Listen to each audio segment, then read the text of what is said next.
எல்லாருக்கும் வணக்கம். நான் என்ன காட்டுறேன்னு சொன்னால், நான் வீட்டில் செஞ்ச நெய் தான் காட்டுறேன். நான் வீட்டில் தான் நெய் நார்மலாக செய்கிறேன். நான் கடையில் வாங்குகிற நெய் எனக்கு பெருசாக பிடிக்கிறதில்ல. இந்த நெய் வந்து தோசையில் ஊற்றி சாப்பிட்டா செம்ம டேஸ்ட்டாக இருக்கும், நல்ல வாசனையாக இருக்கும். இந்த நெய் வந்து நான் எப்படி காய்ச்சினான்னு சொன்னால், இந்த பட்டர் வாங்கி தான் காய்ச்சினான்.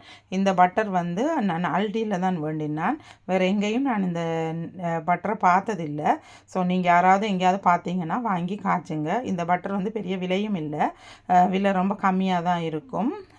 காய்ச்சினா நல்லாயிருக்கும்.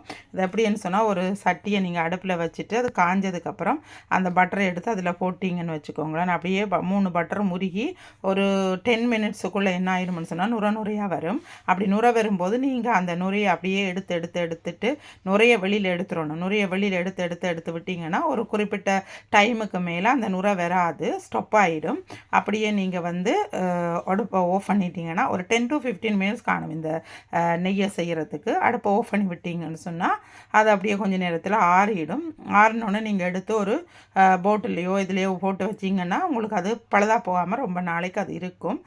நல்ல வாசனையாக இருக்கும், ஹெல்த்தியாக இருக்கும். பிள்ளைங்களுக்கு எவ்ரிடே நீங்கள் கொஞ்சம் கொஞ்சம் நெய் கொடுத்தா கூட அவங்களுக்கு ரொம்ப நல்லது. நான் இது தான் செஞ்சு சாப்பிடுவேன். வீட்டில் இருக்கிற எல்லாருக்கும் இதை தான் கொடுப்பேன். நீங்களும் ட்ரை பண்ணி பாருங்கள். தேங்க்யூ.